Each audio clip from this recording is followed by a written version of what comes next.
Il s'agit certainement du retour le plus spectaculaire de l'histoire politique américaine. Il est élu 47e président des États-Unis. 4 ans après avoir quitté la Maison-Blanche, Donald Trump s'apprête à y revenir après que des millions d'Américains ont voté pour lui donner une seconde chance. Sa campagne électorale a fait date, il a survécu à 2 tentatives d'assassinat et son premier adversaire, le président Joe Biden, s'est retiré quelques mois avant le jour de l'élection. Bien que le décompte final des voix soit encore en cours, la majorité des Américains, dans les États clés de la campagne, ont choisi de voter pour lui, nombre d'entre eux citant l'économie et l'immigration comme principales préoccupations. Son triomphe intervient après une chute spectaculaire. Il a refusé d'accepter les résultats de l'élection de 2020, qu'il a perdu face à Biden, et son rôle dans la tentative de renverser les résultats de l'élection pour rester au pouvoir est encore examiné de près aujourd'hui. Il est accusé d'avoir incité à l'attaque violente du Capitole le 6 janvier 2021. Il entrera également dans l'histoire en devenant le premier président en exercice à être condamné pour un crime, après avoir été reconnu coupable de falsification de documents commerciaux. Il n'est pas difficile de comprendre pourquoi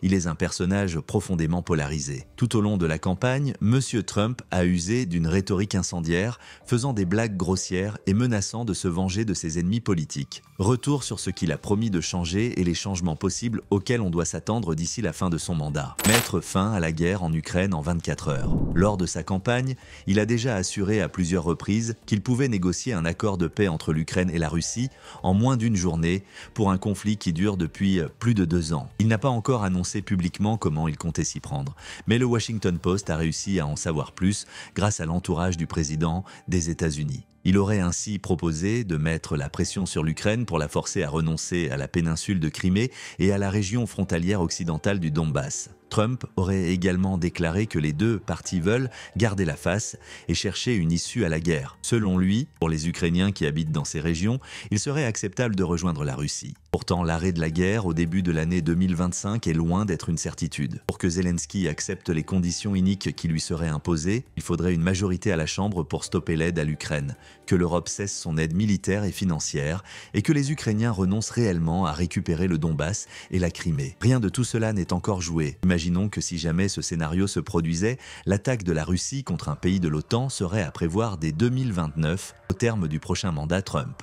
Avec ce plan, Donald Trump suivrait la voie opposée à celle de Joe Biden qui aspire à soutenir l'Ukraine contre l'agression russe. Reste à voir si son plan va fonctionner. Faut avouer que le président ukrainien Volodymyr Zelensky a déjà précisé qu'il ne céderait pas un kilomètre carré. Et nombre d'observateurs estiment qu'un échange de territoire contre un cessez-le-feu ne serait pas un bon accord pour l'Ukraine.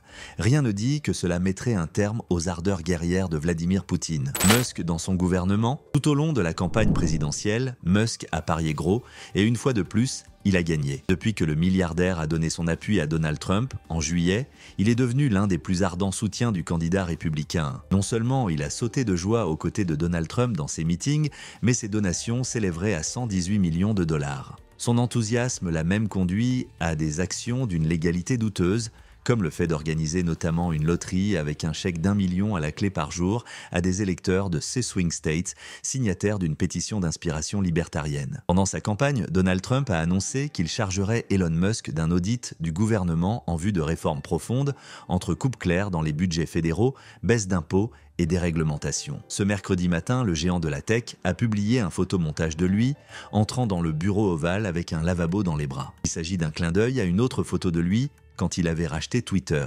Il était venu avec ce lavabo pour dire qu'il allait tout casser et tout rebâtir dans l'entreprise, ce qu'il a à peu près fait d'ailleurs. La photo laisse penser qu'il a l'intention de jouer un rôle dans la nouvelle administration. Ce qui est sûr, c'est qu'il n'a pas ménagé ses efforts, il a mis sa fortune au service de Trump. Elon Musk s'est installé en Pennsylvanie, un état clé. Il a aussi mis son réseau social X, ex-Twitter, au service exclusif de Trump. Au milieu de la nuit, il a publié « Jeux, 7 et match ». Pour lui, c'était fait. Selon certaines informations concrètes, Trump envisage de placer Elon Musk à la tête de la commission sur l'efficacité du gouvernement, ce qui lui donnerait un mot à dire sur le fonctionnement des agences fédérales, dont celles de l'aviation, de l'environnement, de la finance ou des télécommunications, que des agences qui sont actuellement en litige avec ces entreprises, SpaceX, Tesla ou encore X. Une telle décision créerait de dangereux conflits d'intérêts. Elon Musk pourrait ainsi remodeler certaines régulations à son avantage. Un bull run crypto à venir, son élection a eu des répercussions immédiates sur les marchés financiers avec un effet spectaculaire sur le Bitcoin. Sa victoire a déclenché une hausse fulgurante du Bitcoin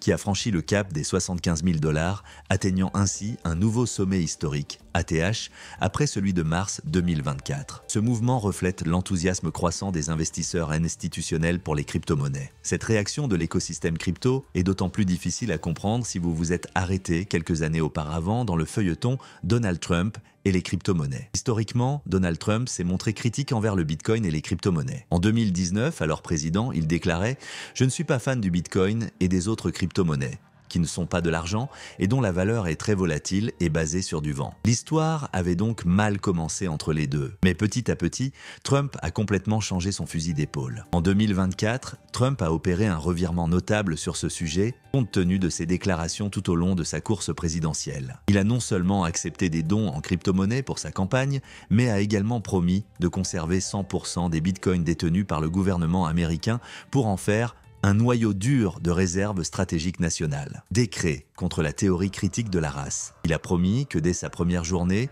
l'une des premières choses qu'il fera sera de signer un décret exécutif interdisant aux écoles américaines de promouvoir la théorie critique de race ou les questions de genre, car selon ses croyances, Dieu n'a créé que deux genres et seulement deux, hommes et femmes. De quoi s'agit concrètement cette théorie critique de la race? Elle est apparue dans la seconde moitié du XXe siècle comme un modèle théorique visant à expliquer les inégalités raciales aux États-Unis. Il s'applique également à d'autres types de discrimination, qu'il s'agisse du genre, de l'identité sexuelle, etc.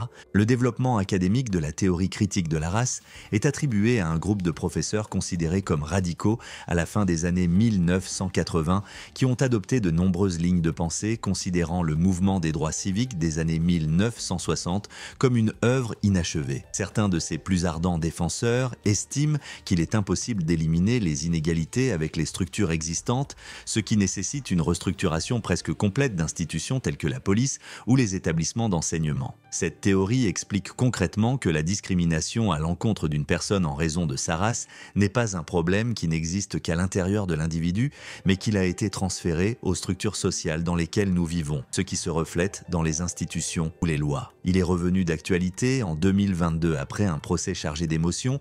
Peyton Grandon, un jeune Américain de 19 ans qui a été condamné à la prison à vie pour avoir tué 10 personnes dans un supermarché de la ville de Buffalo, dans l'État de New York, le 14 mai 2022. En plus de diffuser l'attaque sur Internet, Peyton Gendron a publié un document de 180 pages dans lequel il explique que son objectif était de faire peur au plus grand nombre possible de personnes non blanches et non chrétiennes pour qu'elles quittent les États-Unis. Parmi les nombreux arguments qu'il utilise pour justifier son crime, Gendron met en avant un prétendu plan ourdi par les Juifs pour remplacer la race blanche. Pour lui, une partie fondamentale de ce supposé plan est l'imposition de la TCR, qui est l'acronyme de théorie critique de la race dans les écoles et les universités des États-Unis. La vérité est que la théorie critique de la race est devenue ces dernières années l'un des sujets de confrontation favoris des politiciens et des commentateurs conservateurs aux États-Unis. Depuis toujours, Trump fait partie des personnalités qui reprochent à cette théorie de criminaliser la population blanche américaine et d'approfondir les divisions raciales. Sur l'immigration, la plus grande opération d'expulsion. L'immigration est le sujet numéro 1 sur lequel le candidat républicain avait fait campagne en 2016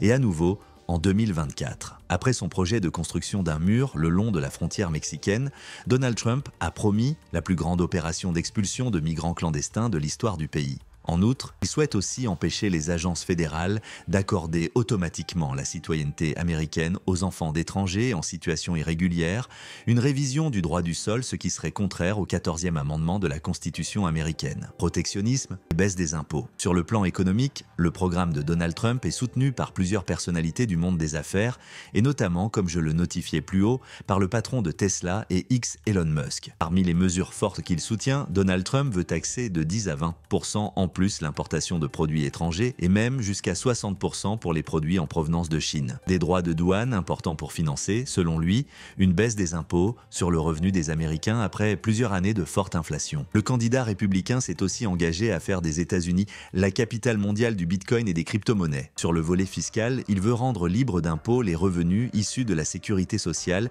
et abaisser l'impôt sur les sociétés de 21% actuellement à 15%. Du côté de l'énergie, le républicain veut diviser les prix par deux en augmentant notamment la production de gaz et de pétrole au sein même du territoire américain. Trump ambigu sur l'avortement. Alors que Kamala Harris soutenait la création d'une loi fédérale pour protéger le droit à l'avortement, comme le faisait l'arrêt Roe v. Wade, révoqué par la Cour suprême en 2022, Donald Trump se montre bien plus flou. Il se dit fier d'avoir remis entre les mains des États cette question grâce à la décision de la Cour suprême, mais a déclaré que certains étaient allés trop loin. Il a promis que son administration serait formidable pour les femmes.